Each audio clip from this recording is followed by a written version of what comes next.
Halo Tretan UTM, kembali lagi di UTM Podcast bersama saya Nanda Hari Pramudia. Nah, di segmen UTM Podcast kali ini kita akan membahas tentang kesehatan mental. Tentunya untuk membahas hal ini saya tidak sendiri, saya sudah bersama dengan seseorang yang luar biasa yang tentunya akan memberikan informasi-informasi yang bermanfaat untuk kita semua. Langsung saja kita sapa, selamat pagi Ibu. Pagi. Bagaimana kabarnya hari ini? Alhamdulillah sehat. Alhamdulillah. Mungkin bisa memperkenalkan diri terlebih dahulu, kemudian disapa teman-teman dari Tretan UTM Ibu. Oke, boleh. Selamat pagi Teretan UTM ya. Iya, benar. Selamat pagi Teretan UTM. Saya Reski ya Rosida.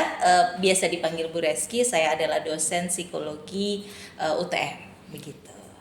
Oke, itu tadi perkenalan dari Bu Reski. Kemudian sesuai dengan topik yang akan kita bahas yaitu tentang kesehatan mental. Sebelum kita berbicara lebih lanjut, Ibu mungkin bisa dijelaskan dulu definisi dari kesehatan mental itu, Ibu. Oke, boleh. Jadi kalau kita berbicara soal kesehatan mental itu kan perlu tahu dulu gitu ya, pengertian sehat tuh apa gitu.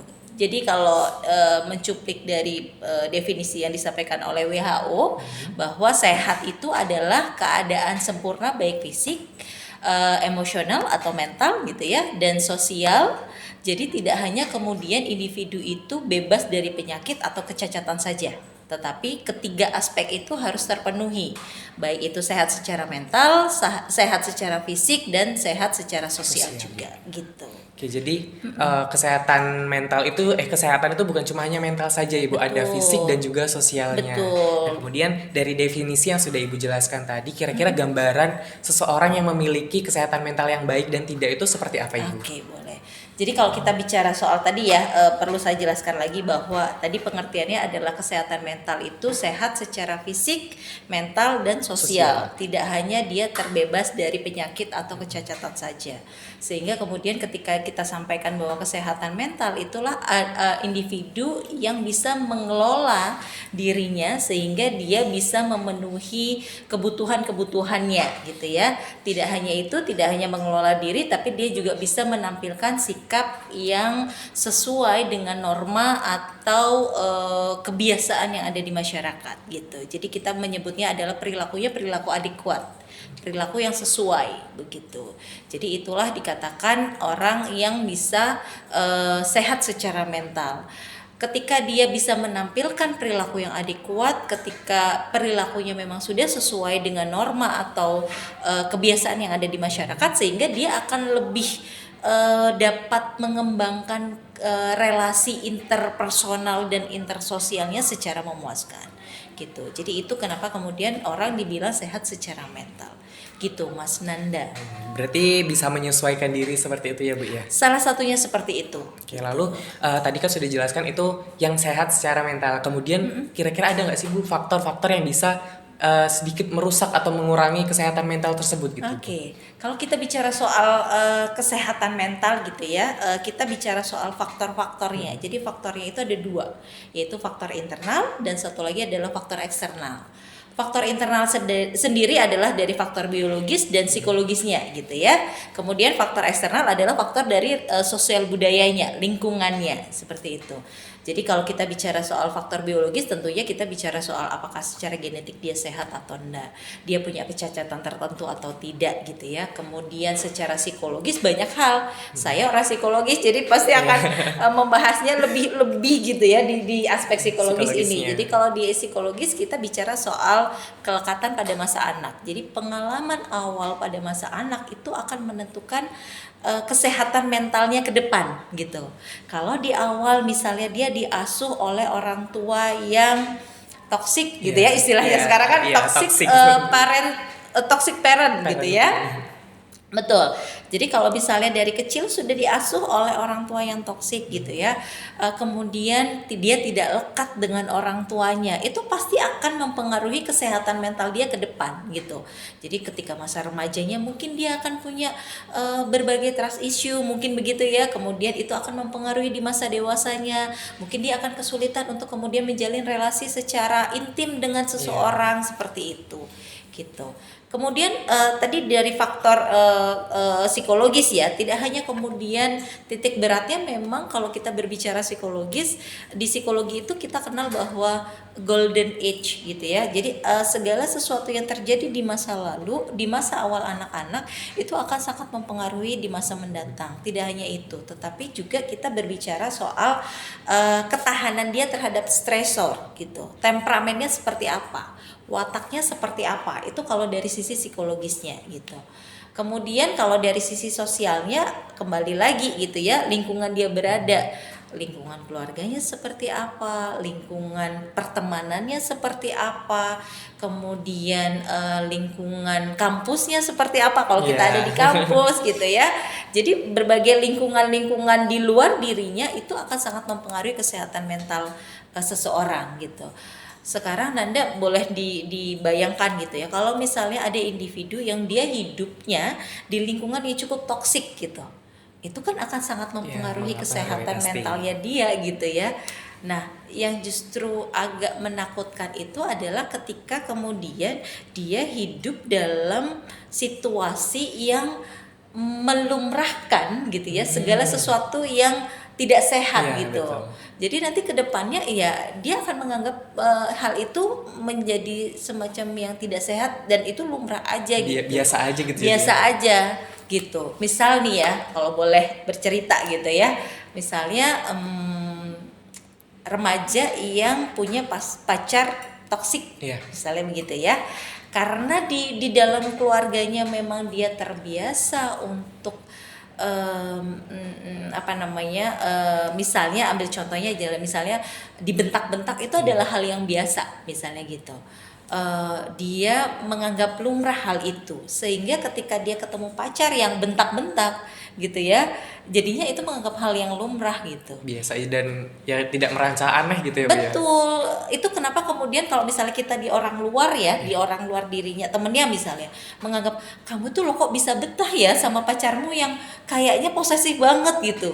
Ternyata kalau misalnya mau dianalisa, mau didalemin gitu, bisa jadi kemudian perilaku pacarnya itu adalah sesuatu yang lumrah buat dia gitu, karena dia terbiasa dengan itu di lingkungan terkecilnya seperti itu. Berarti apa ya, misalnya kalau misalnya ada orang pacaran kemudian mungkin orang lain menganggap toksik tapi masih tetap pacaran, berarti kemungkinan besar ya mungkin di rumahnya ataupun di lingkungan lainnya mengalami hal yang sama seperti itu ya Bu. Jadi salah satu faktornya seperti itu gitu. Bisa dianggap lumrah oleh orang tersebut gitu ya Bu ya. Jadi banyak memang kalau kita berbicaranya soal, saya pasti menjelaskan ke teman-teman mahasiswa itu bahwa kalau kita mau lihat kepribadian seseorang jangan dilihat dari satu sudut pandang saja. Kepribadian itu kompleks. Kepribadian itu kalau bahasa awamnya adalah karakter, watak individu gitu ya. Jadi itu adalah sesuatu yang kompleks yang kita nggak bisa bilang bahwa oh kalau dia terbiasa sama orang toksik berarti dia di rumah juga mungkin mengalami hal yang sama misalnya gitu. Banyak hal yang kemudian terlibat atau berpengaruh, bisa jadi kemudian misalnya ada kebutuhan untuk kemudian dia diperhatikan, disayang dan lain sebagainya. Gitu Nanda. Oke. Jadi saya juga pernah dengar cerita dari teman-teman Ibu, kan ada juga istilah ekstrovert dan juga introvert seperti itu. Dan kata teman-teman saya yang introvert, kalau teman-teman yang introvert itu lebih cenderung bisa apa ya, Bu? Kesehatan mentalnya itu bisa lebih rusak gitu Bu. Maksudnya gampang rusak gitu daripada orang-orang yang ekstrovert gitu. Dan itu bener nggak sih Bu sebenarnya Bu? Gini, kalau kita berbicara soal ekstrovert dan introvert gitu ya. Jadi kalau ekstrovert itu kita itu kan punya energi ya. Kalau orang ekstrovert itu pasti akan mengarahkan energinya keluar. Jadi makanya kenapa orang ekstrovert itu banyak temennya. Karena dia akan mengeluarkan energinya itu keluar gitu. Nah, berbeda dengan orang introvert gitu ya. Kalau introvert memang energinya adalah mengarah ke dalam. Jadi dia lebih senang untuk sendirian, baca buku, dengerin musik seperti itu gitu. Apakah kemudian ekstrovert dan introvert itu akan lebih rentan untuk mengalami gangguan mental gitu ya di introvertnya ini? Sebenarnya kita nggak bisa kemudian saklek bilang seperti itu, karena mungkin memandangnya begini, kerentanannya adalah kalau orang introvert dia tidak punya orang lain untuk kemudian dia mengeluarkan unek-uneknya gitu Iya. ya gitu. Jadi sehingga kemudian dianggap bahwa dia cukup lebih rentan dibandingkan orang ekstrovert gitu.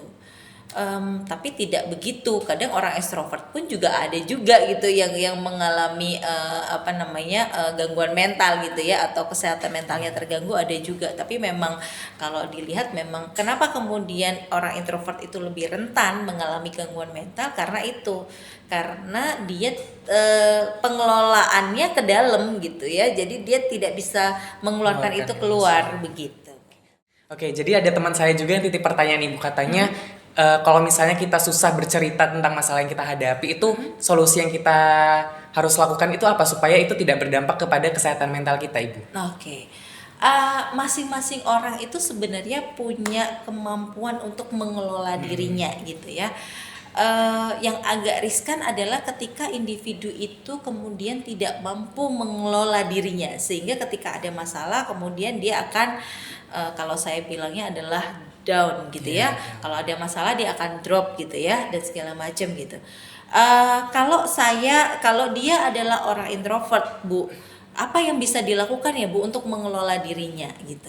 Yang pertama yang perlu saya tekankan adalah kenali dulu siapa kamu gitu.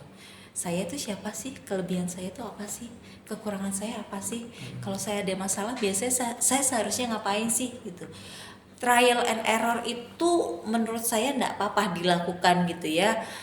Misalnya ketika misalnya saya lagi suntuk, saya lagi ada masalah, saya coba baca buku deh misalnya gitu. Oh ternyata nggak berhasil tuh gitu ya. Apa yang bisa saya lakukan? Saya harus mulai mengelola diri saya tenangin diri saya dulu. Ketika saya mulai jernih pikiran saya, baru saya berpikir masalahnya apa yang bisa dilakukan terhadap permasalahan itu gitu. Jadi memang menurut saya adalah kenali diri. Banyak-banyaklah melakukan self talk itu menurut saya lebih baik gitu ya. Jadi sehingga kita akan mengenali dan paham betul siapa diri kita. Jadi ketika ada masalah kita masih bisa untuk mengelola itu, nggak kemudian akhirnya jatuh dan akhirnya misalnya menjadi depresi, stres dan lain sebagainya gitu, Nanda. Oke, jadi untuk mengatasi hal tersebut ya balik lagi ke diri sendiri ya Bu. Jadi kita harus kenal dulu sama diri kita sendiri. Jadi kita tahu apa yang harus kita lakukan ke depannya gitu ya Bu ya. Betul. Lalu di zaman sekarang itu kan kerap sekali banyak orang yang menggunakan sosial media seperti Ibu.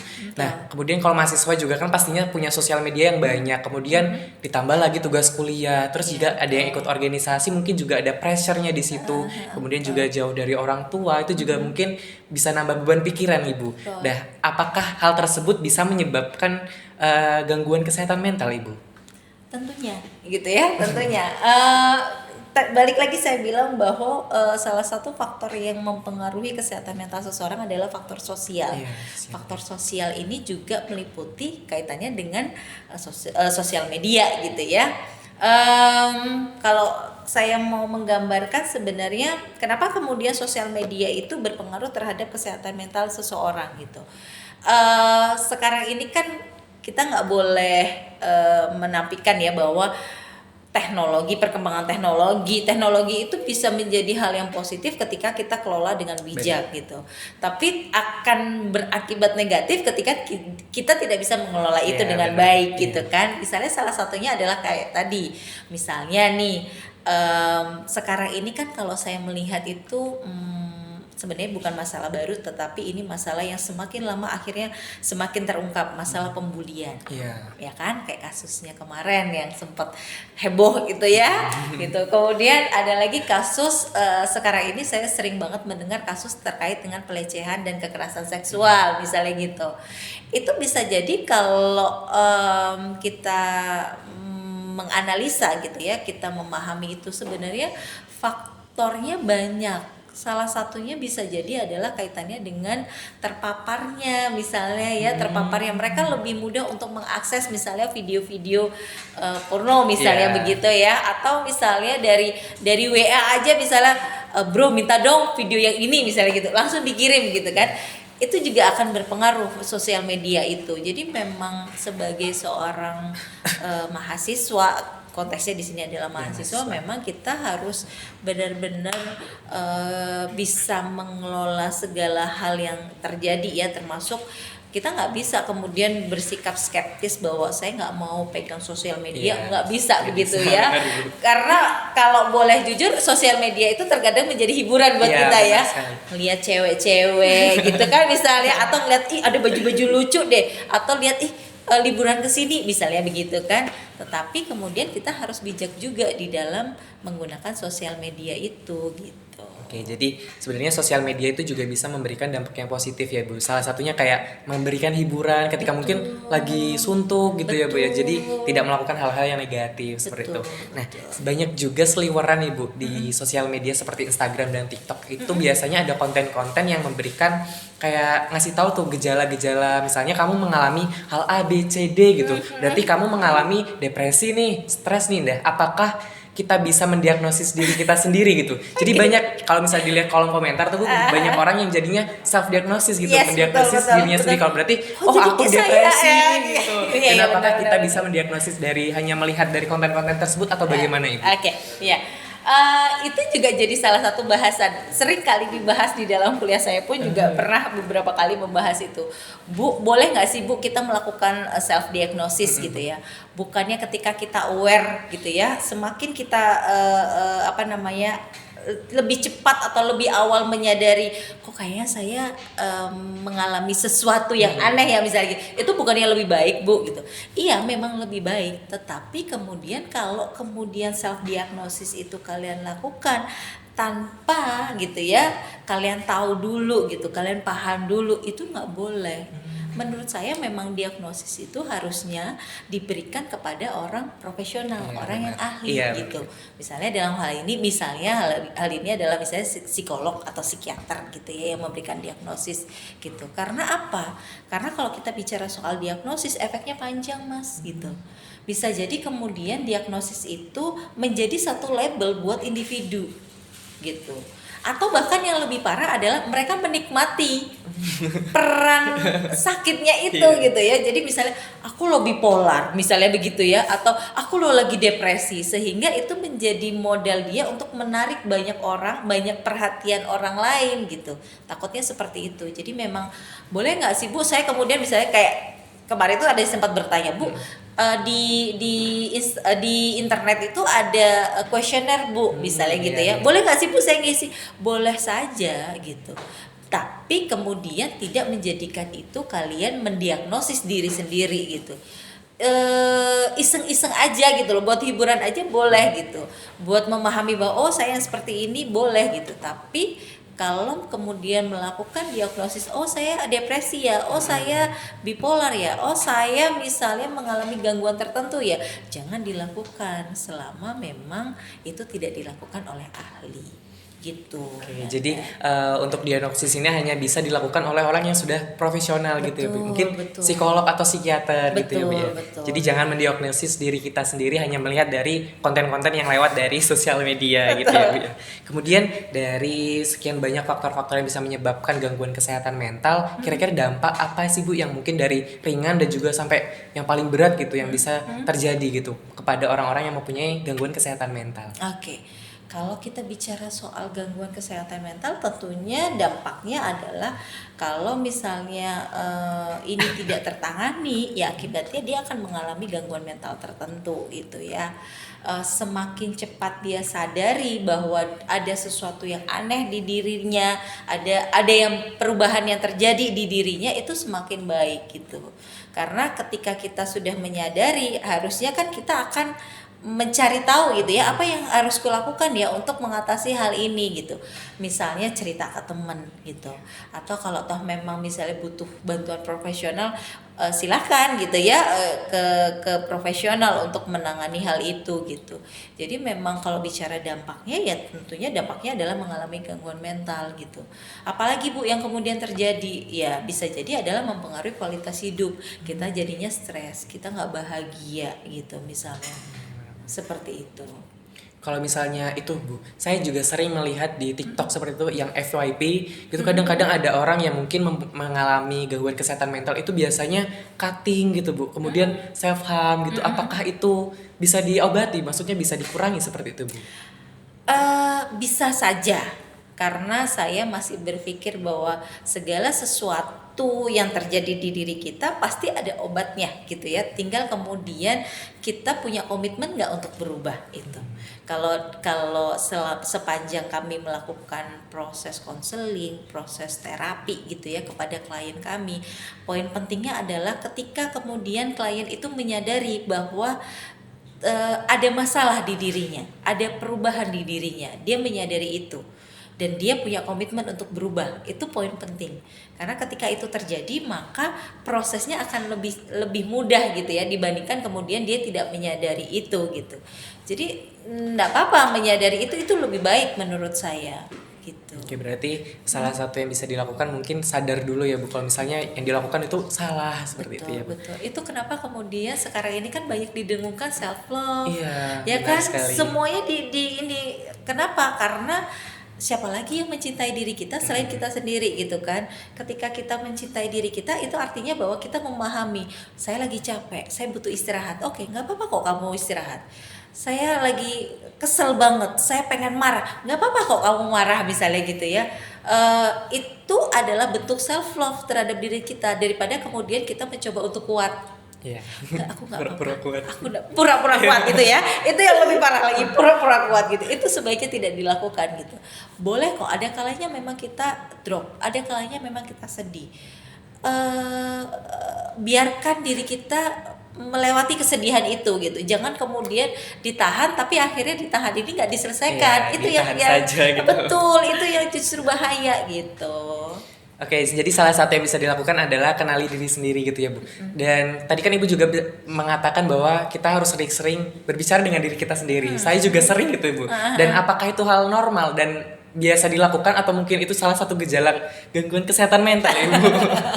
Kalau dulu mungkin dianggap aneh Iya. ya. Kalau dulu karena belum banyak didengungkan soal isu-isu self love gitu. Iya. Kalau sekarang menurut saya hal yang wajar kok ketika kita berbicara kepada diri sendiri. Tapi juga gak kemudian lagi jalan terus kita ngomong-ngomong sendiri ya. Mungkin orang lain akan berpikir, ini orang kenapa gitu sih gitu. Tahu Benar-benar. tempatnya lah menurut saya gitu. Tahu tempatnya. Jadi misalnya kalau lagi di kamar gitu ya, di kosan, terus kemudian oke, seharian ini saya ngapain ya? Kok kayaknya saya capek banget ya. Ucapkan terima kasih sama diri sendiri. Jangan lupakan terima kasih sudah bertahan sampai detik ini. Terima kasih sudah melewati hari ini dengan baik dan segala macam. Itu menurut saya penting gitu. Bukan kemudian hal yang aneh gitu ya gitu. Tapi kalau kemudian akhirnya kemana-mana jadi ngomong sendiri dan lain sebagainya gitu, yang perlu dicurigai juga akhirnya gitu. Jadi tetap ada porsinya gitu lah ya Bu ya. Betul. Terus tadi Bu kan kita juga berbicara tentang orang yang susah nih mengungkapkan perasaannya kalau misalnya lagi ada masalah gitu. Dan salah satunya juga kan dengan berbicara dengan diri sendiri itu juga bisa membantu menyelesaikan itu ya Bu ya. Lalu bagaimana sih Bu caranya kita, misalnya saya punya teman yang mengalami masalah tersebut gitu, masalah yang tidak bisa cerita gitu. Bagaimana cara saya untuk membantu teman saya tersebut untuk bisa mengeluarkan apa yang dirasakan seperti itu Bu? Betul. Jadi memang balik lagi ya, tidak mudah, tidak semua orang kemudian mudah untuk menceritakan masalah, bahkan masalah yang personal gitu ya. Tidak semua orang bisa mengungkapkan kepada orang lain gitu. Kalau misalnya saya punya teman yang seperti itu, Bu, tuh saya harus ngapain Bu gitu. Kalau menurut saya adalah perlihatkan kehadiran kalian itu ya. Perlihatkan kehadiran kalian bahwa kalian ada di sini untuk dia, untuk mendengerin masalah dia. Jadi kalau misalnya kita punya teman dekat yang seperti itu, ya kita bisa sampaikan, kok kayaknya ada yang berubah ya dari kamu gitu. Tapi aku nggak maksa kamu untuk cerita saat ini gitu. Kalau aku yakin bahwa kamu akan cerita pada saatnya nanti ketika kamu sudah siap untuk bercerita gitu. Tapi ketika itu yakinlah bahwa aku ada di situ gitu. Jadi meyakinkan bahwa kita hadir loh di saat dia membutuhkan kita gitu. Dan kita tidak bisa memaksa orang lain, aduh cerita dong gitu, nggak bisa gitu ya. Jadi memang kita lihat orangnya. Ada orang yang digituin dia aman-aman saja, nyaman-nyaman saja, dia akan bercerita banyak. Tapi buat orang-orang yang punya kecenderungan introvert, mungkin akan menjadi hal yang mengganggu buat dia. Nantilah aku bakal cerita kok pada saatnya, misalnya kayak gitu. Kalau udah ada waktunya gitu ya Bu ya. Nanti kalau ada waktunya deh gitu. Itu sih terutama itu kehadiran. Terus sama yang kedua menurut saya, yang ini kayaknya butuh saat ini itu adalah bagaimana mengasah kepekaan sosial, melihat bahwa oh kayaknya ada teman saya berubah deh, kok ada perubahan ya dari dia gitu. Karena nggak tahu ya, saya ketika melihat itu terkadang memang mungkin karena sekarang itu kita lebih banyak individual ya. Misalnya kayak komunikasi, kalau dulu kan ngobrol ya, kalau sekarang apa? Sibuk dengan handphone masing-masing ya gitu. Ngumpul gitu, misalnya ngumpul di satu pertemuan tapi sudah handphonenya masing-masing yang dibuka gitu, nggak ngobrol, nggak komunikasinya nggak secara langsung gitu ya. Itu jadi akhirnya kita tidak aware bahwa oh ternyata teman saya lagi sedih, oh teman saya lagi misalnya ada perubahan, teman saya ada masalah. Nah seringkali kita nggak aware soal itu gitu. Jadi menurut saya yang pertama adalah meningkatkan kepekaan sosial gitu ya. Yang kedua adalah kalau ada teman yang seperti itu ya, yang kedua adalah memperlihatkan bahwa kita hadir di saat yang dia butuhkan.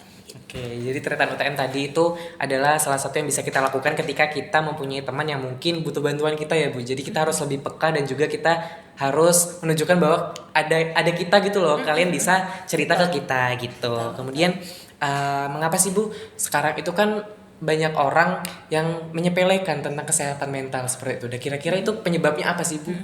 Oke. Sebenarnya kalau kita bicara soal kesehatan mental itu kan berbeda ya sama kesehatan fisik. Kalau kesehatan fisik kan mungkin sudah kelihatan ya. Oh dia lagi batuk, oh dia lagi panas misalnya gitu. Gampang sekali untuk dilihat. Tapi kalau kaitannya dengan kesehatan mental memang agak susah untuk diketahui gitu. Itu yang kemudian menyebabkan orang jadi menganggapnya masalah kesehatan mental itu bukan masalah yang besar. Padahal sebenarnya kalau berbicara soal kesehatan mental itu sebenarnya sama pentingnya dengan kesehatan fisik gitu. Jadi menjaga kesehatan mental itu sama pentingnya dengan menjaga kesehatan fisik. Kalau kita sakit, kita mau ke dokter, secara mental kita ada masalah ya perginya ke profesional, misalnya kayak psikolog, psikiater dan lain sebagainya gitu. Yang kedua adalah menurut saya bicara edukasi gitu. Edukasi bahwa kesehatan mental itu sama pentingnya dengan kesehatan fisik itu kalau di kota besar mungkin sudah banyak ya gitu.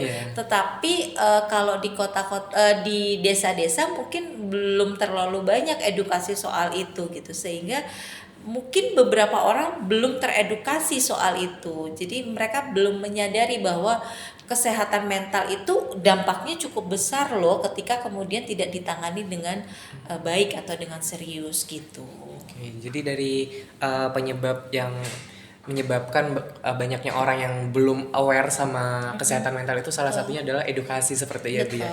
Kemudian dari yang menurut sudut pandang Ibu deh, dari yang Ibu lihat mahasiswa sekarang mungkin di UTM itu kalau misalnya dari secara kesehatan mental apakah memiliki kesehatan mental yang baik atau bagaimana Ibu? Oke. Saya jawabnya mahasiswa keseluruhan ya. Ini kayaknya judgmental banget kalau saya bilang mahasiswa UTM gak sehat secara mental gitu nanti. Kalau kita melihat mahasiswa itu kan sebenarnya ada di rentang remaja akhir dewasa awal kalau kita bicara soal di rentang masa tahapan perkembangan seseorang gitu ya. Nah, karakteristiknya memang di masa remaja atau dewasa awal itu ada beberapa perubahan yang kemudian dialami. Misalnya mereka lebih cenderung lebih nyaman untuk kemudian dekat dengan teman sebayanya, menjauh dari keluarganya misalnya kalau memang ternyata juga hubungannya nggak terlalu bagus dengan keluarganya gitu ya. Keingintahuannya tinggi gitu ya. Terus kemudian ada peran-peran sosial tertentu yang kemudian harus dia jalankan sebagai orang dewasa. Di saat-saat yang seperti itu memang itu akan dapat mempengaruhi kesehatan mental seseorang gitu. Apalagi yang tadi sempat Mas Nanda sampaikan soal paparan teknologi gitu ya. Itu akan sangat mempengaruhi kesehatan mental seseorang. Kalau saya lihat Bu, kesehatan mentalnya sekarang baik, sehat atau enggak ya Bu ya? Melihatnya adalah begini Mas Nanda, sekarang masih banyak tuh kasus pembulian, tawuran juga masih banyak ternyata gitu ya. Kemudian masalah narkotika meskipun tidak se-wow dulu gitu ya, masih banyak. Tapi yang justru sekarang lagi naik daun ini gimana gitu ya. yang agak memprihatinkan justru kaitannya dengan kasus kekerasan dan pelecehan seksual menurut saya ya. Jadi itu kok kayaknya saya sering banget mendengar masalah itu gitu. Jadi apakah kemudian kesehatan mentalnya akhirnya jadi terganggu atau tidak? Bisa jadi adalah ada beberapa orang yang kesehatan mentalnya terganggu. Karena kita nggak bisa menyamaratakan bahwa semua orang sehat, semua orang nggak sehat, nggak bisa bilang gitu. Person-personnya ada beberapa yang mungkin tidak sehat secara mental, tetapi banyak juga kok mahasiswa yang kemudian bisa sehat secara mental.